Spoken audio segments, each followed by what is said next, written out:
രാഹുൽ ഗാന്ധിയെ രൂക്ഷമായി വിമർശിച്ച് മുൻ കേന്ദ്രമന്ത്രി വി മുരളീധരൻ. രാഹുൽ ഗാന്ധി അങ്ങേയറ്റം നിരാശനാണ്.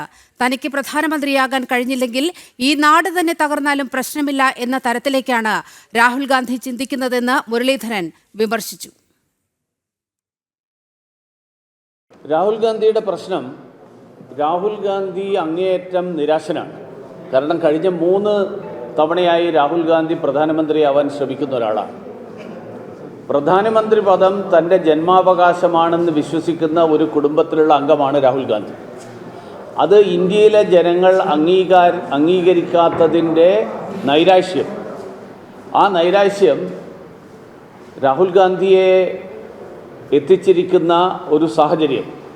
ആ സാഹചര്യത്തിലാണ് ഇത്തരത്തിലുള്ള പരാമർശങ്ങൾ രാഹുൽ ഗാന്ധിയിൽ നിന്ന് വരുന്നത് എന്ന് വിലയിരുത്താൻ സാമാന്യ ബുദ്ധിയുള്ള എല്ലാവർക്കും സാധിക്കും. അതുകൊണ്ട് തനിക്ക് പ്രധാനമന്ത്രിയാകാൻ കഴിഞ്ഞില്ലെങ്കിൽ ഈ നാട് തന്നെ തകർന്നാലും കുഴപ്പമില്ല എന്നുള്ള ഒരു സമീപനത്തിലേക്ക് എത്തുന്ന അപകടകരമായിട്ടുള്ള ഒരു രാഷ്ട്രീയ കളി, ആ രാഷ്ട്രീയ കളിയാണ് ഇപ്പോൾ രാഹുൽ ഗാന്ധി നടത്തിക്കൊണ്ടിരിക്കുന്നത്.